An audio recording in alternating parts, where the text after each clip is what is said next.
নমস্কার বন্ধুরা, কেমন আছো সবাই? আশা করছি সবাই ভালো আছো। আপনারা কখনো লবণের মধ্যে উজালা দিয়ে দেখেছেন? এই টিপসটা অবশ্যই আপনারা অ্যাপ্লাই করুন। দেখতে থাকুন ভিডিওটা।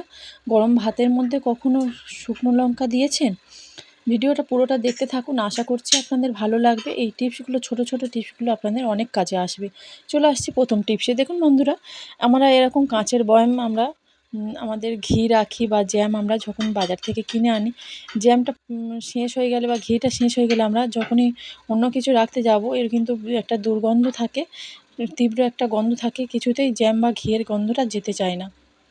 তাই এই টিপসটা যদি আমরা অ্যাপ্লাই করি, দেখুন আমি দেশলাই নিয়ে নিয়েছি, নিয়ে জ্বালিয়ে এই বয়ামটার মধ্যে দিয়ে দিলাম, দিয়ে একটা প্লেট আমি ঢাকা দিলাম। এর ঢাকাটা যেহেতু প্লাস্টিকের, তাই আমি প্লেটটা ঢাকা দিলাম, প্লাস্টিকের ঢাকাটা দিলাম না। দিয়ে আমি 5 মিনিটের মতো রেখে দেবো। 5 মিনিট পরে ঢাকাটা খোলা পরে দেখুন যে তীব্র গন্ধটা জ্যাম বা ঘিয়ের, এই গন্ধটা আর থাকবে না। যেহেতু এই দেশলাইয়ের পোড়া গন্ধটা বা এই ধোঁয়াটা দেওয়ার ফলে কিন্তু কোনো রকম গন্ধ থাকবে না। এভাবে নর্মাল জল দিয়ে ধুয়ে আপনারা যে কোনো জিনিস ব্যবহার করে রেখে দিতে পারেন। চলে আসছি পরবর্তী টিপসে। দেখুন বন্ধুরা, প্রেশার কুকার এরকম অনেক দিন ব্যবহার করতে করতে এরকম পিছনে কিন্তু একটা এরকম দাগ হয়ে যায়, কিছুতেই তোলা যায় না ঘষা মাজা করার পরেও।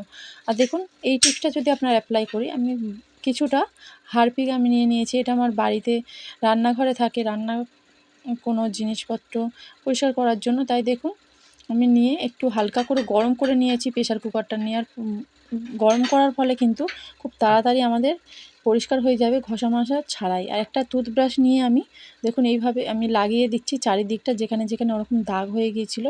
তো দেওয়ার পর আমি প্রায় 5 মিনিটের মতো রাখার পরে দেখুন একদম ঘষাঘষি ছাড়া কিন্তু একটা ব্রাশ দিয়ে আবারও আমি দেখুন একটু ঘষে নিচ্ছি। নেওয়ার পরে কিন্তু কোনো রকমের দাগটা থাকবে না, কোনো ঘষা মাজা ছাড়া কিন্তু আমাদের পুরো পরিষ্কার হয়ে গেল। দেখুন কতটা পরিষ্কার হয়ে গেল প্রেশার কুকারের পিছন দিকটা। অবশ্যই এই টিপসটা আপনারা অ্যাপ্লাই করবেন। চলে আসছি পরবর্তী টিপসে। দেখুন আমরা অনেকেই কিন্তু শুকনো লঙ্কা তরকারিতে দিয়ে খাই। শুকনো লঙ্কা তরকারির মধ্যে দিলে কি হয়, আমাদের অনেকের গ্যাস অম্বল হয়, সেটা কিন্তু হয়ে থাকে। আর কি হয়, ঝালটা অনেকটা কিন্তু বেশি হয়। তাই এই টিপসটা আপনারা অ্যাপ্লাই করুন। দেখুন আমি ভাত রান্না করে নিয়েছি, আপনারা ফুটন্ত ভাতের মধ্যেও দিতে পারেন।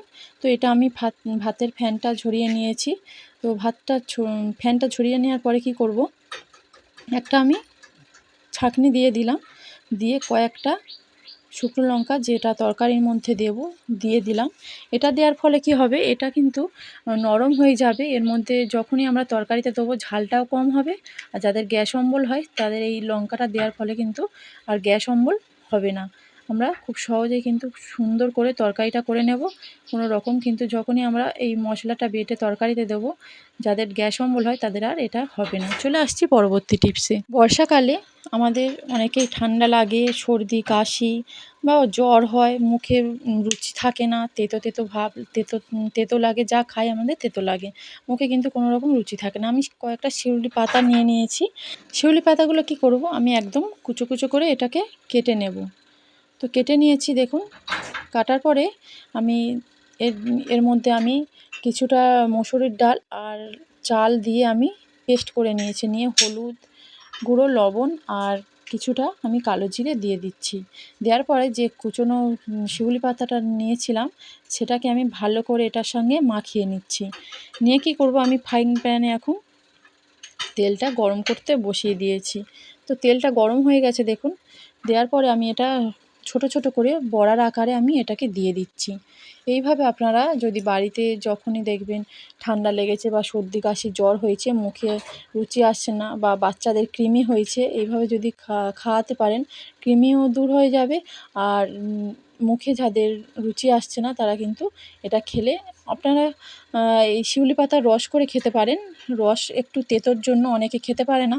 এইভাবে আপনারা যদি আমি বলছি না, আপনারা গুগলে সার্চ করতে পারেন শিউলি পাতার কতটা গুণ। অবশ্যই টিপসটা অ্যাপ্লাই করবেন। চলে আসছি পরবর্তী টিপসে। আর দেখুন বন্ধুরা, আমরা যখনই আদা কোনো তরকারির মধ্যে দিতে যাই, আদা আমরা ছাড়িয়ে নিই কোনো ছুরি বা কোনো, দেখুন আলু ছোলানি দিয়ে আমরা আদাটা ছাড়িয়ে নিই। আর এই আদা যখন ছাড়াই তখন কিন্তু আদার যে খোসার মধ্যে কিছুটা আদা কিন্তু লেগে থাকে, ওটা কিন্তু আমরা ফেলে দিই। এই ফেলে না দিয়ে আমরা যদি এই জিনিসটা রেখে দিই, বা কেউ কেউ যদি আমরা শুকিয়ে রেখে দিই বা কৌটোর মধ্যে যদি আমরা এটাকে ফ্রিজের মধ্যে রেখে দিই, আমাদের কিন্তু অনেকটাই উপকার পাবো। যখনই দেখবেন আমাদের বাড়িতে আদা থাকছে না, যখন আমরা অনেকে বাড়িতে আমরা প্রতিদিন চা করে খাই, হয়তো আদা বাড়িতে থাকছে না, আদার ফ্লেভার কিন্তু আমরা পাই না। তাই দেখুন এইভাবে যদি আদার খোসা শুকিয়ে রেখে দিই বা ফ্রিজের মধ্যে কোনো কৌটোর মধ্যে রেখে দিই, যখনই আমাদের বাড়িতে আদা থাকবে না, চা করার সময় কিন্তু আমরা এইটা দিয়ে, এই আদার খোসাটা যদি চায়ের জলের মধ্যে দিয়ে ফুটিয়ে নিই, আমরা কিন্তু চায়ের মধ্যে আদার ফ্লেভারটা পেয়ে যাব। দেখুন চায়ের মধ্যে দেওয়ার ফলে কিন্তু আদার ফ্লেভারটা আমরা পেয়ে যাব। অবশ্যই কিন্তু এই টিপসটা আপনারা, যখনই আদা থাকবে না, এই টিপসটা আপনারা বাড়িতে অ্যাপ্লাই করবেন। চলে আসছি পরবর্তী টিপসে। কিছুটা আমি একটা পাত্রে করে জল নিয়ে নিয়েছি। নেওয়ার পরে কি করব, এর মধ্যে আমি দিয়ে দেব 1 চামচ লবণ। লবণটা দেওয়ার পরে আমি দিয়ে দেব কয়েক ফোঁটা উজালা। আর এই উজালাটা দেওয়ার পরে আমি ভালো করে লবণ আর উজালাটা মিশিয়ে নিচ্ছি দেখুন জলের মধ্যে। এটা নিয়ে এখন আমি কি করব, কোনো জামা কাপড় বা কোনো ওড়না যদি আমরা আরও সাদা সাদা ভাবটাকে উজ্জ্বল করতে চাই, তখন কিন্তু আমরা উজালা দিই তার মধ্যে। আর উজালাটা দেওয়ার পরে অনেক সময় কি হয়, একটা ছোপ ছোপ দাগ থেকে যায়।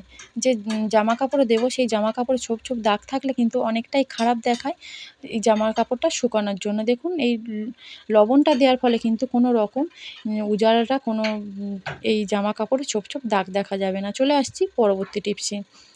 বর্ষাকালে কি হয়, আমাদের আলমারিতে শাড়ি জামা কাপড় থাকে, সেগুলোর মধ্যে কিন্তু একটা ভ্যাপসা গন্ধ থাকে, আর কিছুতেই ওটা গন্ধটা যায় না। তাই আমি দেখুন একটা আদা নিয়ে নিয়েছি, শুকনো আদা। অবশ্যই কিন্তু আপনারা শুকনো আদা নেবেন, কাঁচা আদা বা জল জল ভাব আদা নিলে হবে না। আমি জামা কাপড়ের এক পাশে, আমি শাড়ির এক পাশে আমি দিয়ে দিচ্ছি। আপনারা চাইলে যে কোনো জামা কাপড়ের মধ্যে ভাঁজে বা রেখে দিতে পারেন। এটা দিলে কি হবে, এর যে গন্ধটা আর থাকবে না, কেটে যাবে। চলে আসছি পরবর্তী টিপসে। কোনো জামা কাপড় বা কোনো শার্ট যদি আমরা আয়রন করতে যাই, তখনই আমাদের অনেকটাই কিন্তু আয়রন করতে পারি না, বা আমরা ভাঁজ করতে পারি না। কিভাবে আমরা খুব সহজেই শার্টটা ভাঁজ করে একদম কিন্তু লন্ডির মতো করে নিতে পারি। দেখুন একটা আমি খাতা নিয়ে নিয়েছি, শার্টটা পিছন দিকে নিয়ে নিয়েছি, দিয়ে আমি কলারের দিকটায় আমি খাতাটা দিয়ে দিয়েছি, দিয়ে আমি চারিদিকটা দেখুন নিচের সাইডটা ও চারিদিকটা আমি আয়রন করে দিলাম। দেওয়ার পরে হাতার দিকটাও আমি একইভাবে আয়রন করে দিচ্ছি। এইভাবে যদি আমরা আয়রন করে নিই, ভাঁজ করতে আমাদের অনেকটাই সুবিধা হবে, কোনো অসুবিধা কিন্তু হবে না আয়রন করতে। দেখুন একদিকটা হয়ে গেছে, আরেক দিকটা একইভাবে আমি ভাঁজ করে দিয়ে আয়রনটা করে নেব। নেওয়ার পর খুব সুন্দর করে কিন্তু আমাদের ভাঁজটাও দেখুন হয়ে যাচ্ছে। কিছুতেই কিন্তু এইভাবে আমরা ভাঁজটা করতে পারি না, ভাঁজটা হয়ে যাচ্ছে, আমরা খুব সহজেই আয়রনটাও করে নিচ্ছি কোনো ঝামেলা ছাড়া। দেখুন কত সুন্দর আমাদের আয়রনটা হয়ে গেল একদম লন্ডির মতো। খাতাটা বার করে নিয়েছি। এইভাবে আপনারা এই টিপসগুলো অ্যাপ্লাই করবেন, দেখবেন অনেকটাই আপনাদের কাজে সুবিধা হবে। ভিডিওটা এই পর্যন্ত রাখছি। যে যেখানে আছেন ভালো থাকবেন, সুস্থ